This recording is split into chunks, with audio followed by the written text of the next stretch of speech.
यहाँ पर राष्ट्रीय और अंतर्राष्ट्रीय स्तर के कई प्लेयर निकले हैं। यहाँ तो ताइक्वांडो में एशिया में सेकंड रैंक लाने वाले प्लेयर भी यहाँ से निकले हैं। आज के समय में साहित्य जगत की ओर कम बच्चे जाते हैं। जो व्यवहारिक बात मैं बता रहा हूँ, बच्चों को कंपटीशन की किताबें चाहिए, कोर्स की किताबें चाहिए, और उसका बहुत अभाव था। किताबें तो यहाँ करीब बहुत थी, 35-40 हज़ार थी, लेकिन मेरे काल में आते आते अब यहाँ पुस्तकों की संख्या 55,000 हो गई है। मेरे पास हर विषय की पुस्तकें हैं। ये पुस्तकालय पूरी तरह से स्वायत्त संस्था है। इसको सरकार ने जिला केंद्रीय पुस्तकालय का दर्जा 1953 में दिया था।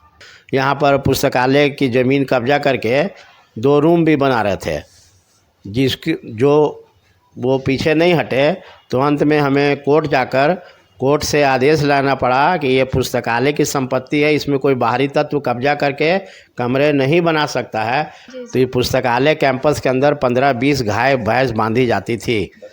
एक ज़माने में पटना सिटी में एकमात्र सभा कक्ष था जहाँ किस तरह का खेल कूद, कवि सम्मेलन, राजनीतिक पार्टियाँ सभी कुछ यहाँ होता था। अब तो खैर पटना में बहुत से हॉल बन गए हैं। तो अब हम पहुंच चुके हैं महेंद्र अरोड़ा जी के कक्ष के पास। अब उनके पास चलते हैं और उनसे जानने की कोशिश करते हैं हितैषी लाइब्रेरी के इतिहास के बारे में। हम आपको दिखा दें कि इनके पीछे भी सारे अलमीरा में बुक भरे हुए हैं और इनके पीछे एक बोर्ड भी लगा हुआ है, कुदरत से करीब कर रहा हितैषी पुस्तकालय। ये एक बोर्ड भी इनके पीछे लगा हुआ है और इनके चारों तरफ जो अलमीरा है वो सभी अलमीरे में किताब रखे हुए हैं और सब पे लिखा हुआ है कौन से अलमीरे में कौन से बुक है। आपका बहुत बहुत स्वागत है सर हमारे चैनल साउंड ऑफ भारत में। बहुत बहुत धन्यवाद।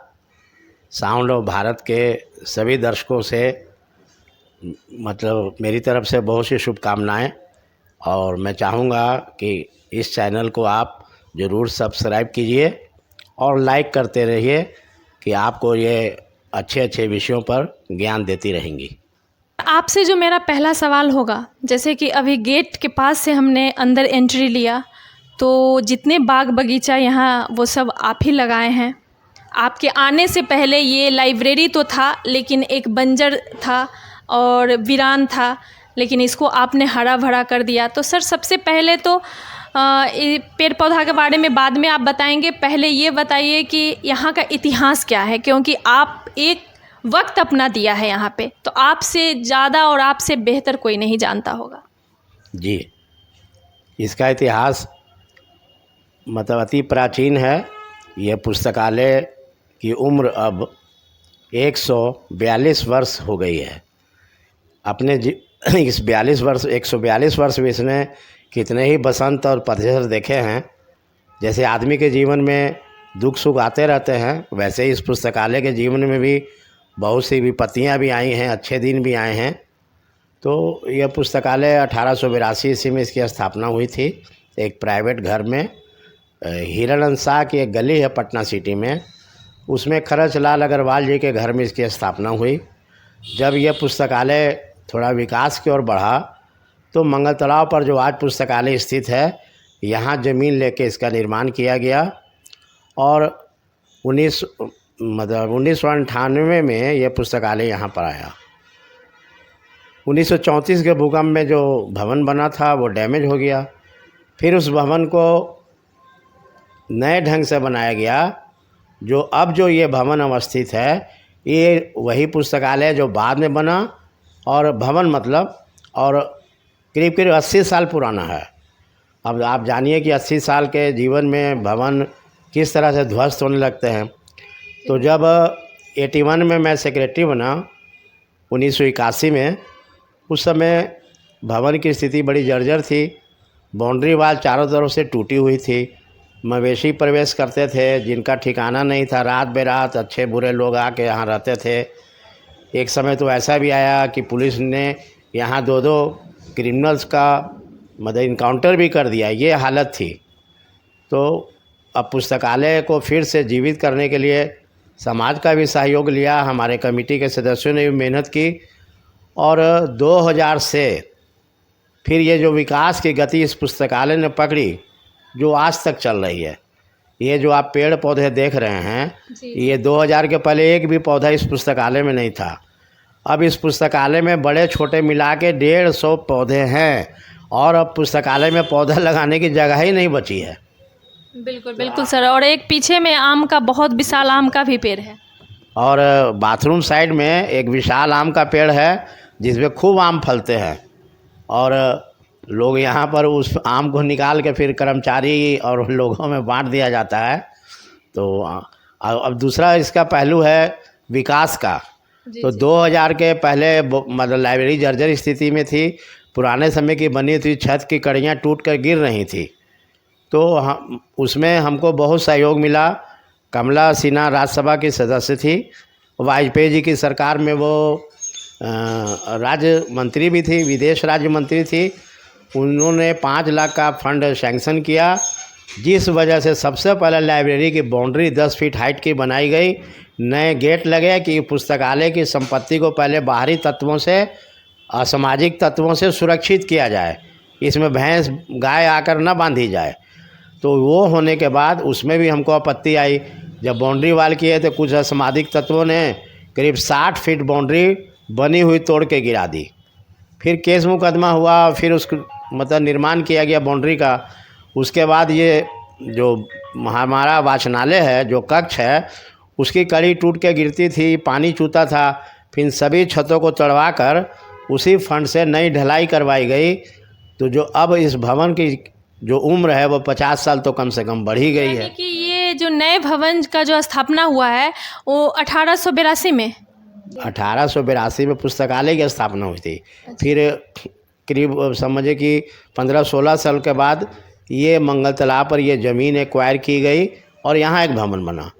फिर 1934 का जो बिहार में भयंकर भूकंप आया था, उसमें वो बना हुआ भवन डैमेज हो गया था। फिर उस भवन की जगह इस भवन को बनाया गया, जो आज ये 80 साल पुराना है। सर, आपके आने के बाद यहाँ पे क्या क्या विकास हुआ है, और आपके आने के बाद यहाँ अंदर बैल और भैंस लोग बांधते थे? जी, जब हम सेक्रेटरी बने तो चारों तरफ की छोटी सी एक बाउंड्री वाल थी 3 फीट हाइट की, वो यहाँ के सामाजिक तत्वों ने तोड़ दी थी।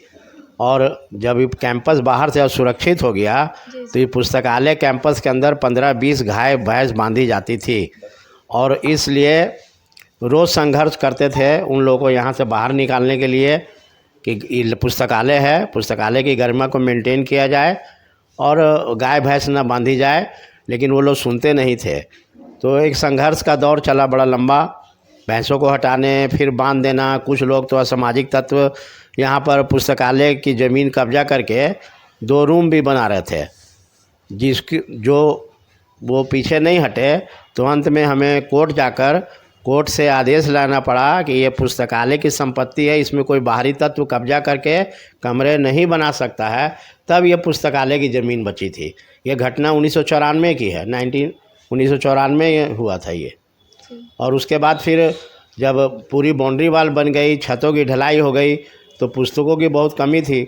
आज के समय में साहित्य जगत की ओर कम बच्चे जाते हैं, जो व्यवहारिक बात मैं बता रहा हूँ। बच्चों को कंपटीशन की किताबें चाहिए, कोर्स की किताबें चाहिए, और उसका बहुत अभाव था। किताबें तो यहाँ करीब बहुत थी, 35-40 हज़ार थी, लेकिन मेरे काल में आते आते अब यहाँ पुस्तकों की संख्या 55,000 हो गई है।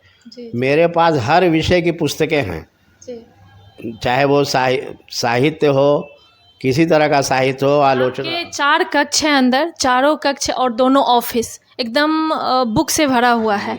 मुझे लगता है कि पटना में कहीं जो बुक नहीं मिलेगा वो इस लाइब्रेरी में मिल जाएगा। पटना में जो किताबें कहीं नहीं मिलेंगी वो यहाँ पुस्तकालय मिलेंगी। कुछ ऐसी यहाँ पुरानी किताबें हैं या मैगजीन का संकलन है जो 90 से 100 साल पुराना है। अच्छा, ग्रंथ भी सर रखते हैं क्या? बता रहे हैं। और यहाँ पर महान साहित्यकारों की बहुत सी ग्रंथावली है, जैसे हजारी प्रसाद द्विवेदी है, मंटो जी की है, बेनीपुरी जी की है, रेणु जी की है, अज्ञे जी की है, उसके बाद ये और बहुत से मतलब जीवनी है बहुत लोगों की, पूरी तरह से मिलेगी। गांधी मांग में है, नेहरू जी पर है, पूरा मतलब भरा पड़ा है। तो मतलब इतनी मतलब जितने भी यहाँ कक्ष हैं, जितने भी हॉल हैं, सभी अलमारियों से भरे पड़े हैं सब में नए रूप में एकदम पुस्तकें हैं। हर अलमारी पर विषयवार उसका टैग लगा दिया गया है कि किस पुस्तकालय मतलब किस खाने में कौन सी पुस्तक है। आपको यहाँ योग पर भी मिलेंगी, धर्म पर भी मिलेंगी, पत्रकारिता पर भी मिलेंगी और खेल कूद पर भी है। शिक्षा का जो दूसरा अंग खेल कूद है तो उस पर भी हम लोग का विशेष ध्यान है। और ये आपके अंदर तो बहुत बड़ा हॉल भी है, बैडमिंटन हॉल, जहाँ मैंने अभी कवरेज किया है। हमारा पुस्तकालय में पठन पाठन के अलावा 2 चीज़ों पर ध्यान है कि पर्यावरण भी यहाँ का बहुत अच्छा रहे, जिसके लिए आपको बता दिया गया कि काफ़ी पेड़ पौधे लगाए गए हैं। और बगल में एक विशाल सभा कक्ष है।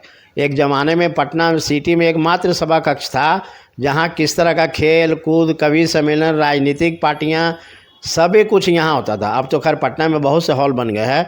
तो ये बगल का जो सभा कक्ष है ये मूलतः हमारा इंडोर स्टेडियम है। और इस इंडोर स्टेडियम में अभी यहाँ एक बैडमिंटन की क्लासेस चलती हैं, ताइक्वांडो की क्लासेस चलती हैं, कराटे की क्लासेस चलती हैं और ऑल बॉल की क्लासेस चलते हैं। यहाँ पर राष्ट्रीय और अंतर्राष्ट्रीय स्तर के कई प्लेयर निकले हैं। यहाँ तो ताइक्वांडो में एशिया में 2nd रैंक लाने वाले प्लेयर भी यहाँ से निकले हैं।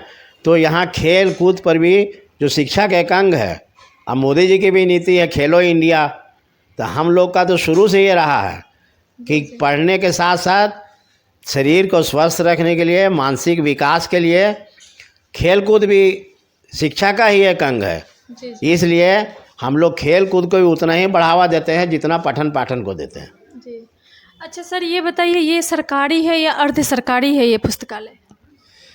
ये पुस्तकालय पूरी तरह से स्वायत्त संस्था है। इसको सरकार ने जिला केंद्रीय पुस्तकालय का दर्जा 1953 में दिया था। अच्छा। 1953 में सरकार के साथ एक एग्रीमेंट हुआ था जिसमें ये पुस्तकालय की समिति चलाएगी, जो हमारी 15 सदस्यीय समिति है वही पुस्तकालय को रन करती है। लेकिन सरकार ने कुछ सुविधाएं कुछ शर्तों पर हमें दे रखी हैं। बिहार सरकार या केंद्र सरकार?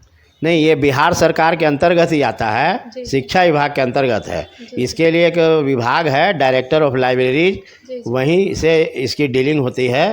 तो सरकार कर्मचारी के नाम पर कुछ वेतन और कुछ कंटिजेंसी देती है, लेकिन ये पूरी तरह से संस्था स्वायत्त है जो कमेटी के द्वारा चलाई जाती है। और सरकार ने इसको जिला केंद्रीय पुस्तकालय का दर्जा दिया हुआ है। तो ये पूरा नाम इसका है बिहार तहसील जिला केंद्रीय पुस्तकालय।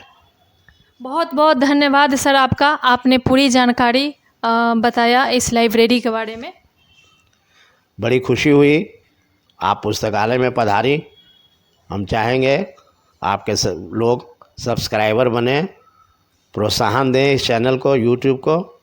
मानसी सिंह इस यूट्यूब के लिए बहुत मेहनत कर रही हैं। हम चाहते हैं कि ये बहुत प्रगति करे। मेरी शुभकामनाएं इनके साथ हैं। बहुत बहुत धन्यवाद। ऐसे ही तमाम जानकारी के लिए हमारे चैनल को लाइक करें, सब्सक्राइब करें और शेयर करना ना भूलें। फिर हम मिलते हैं नेक्स्ट वीडियो में। तब तक के लिए नमस्कार।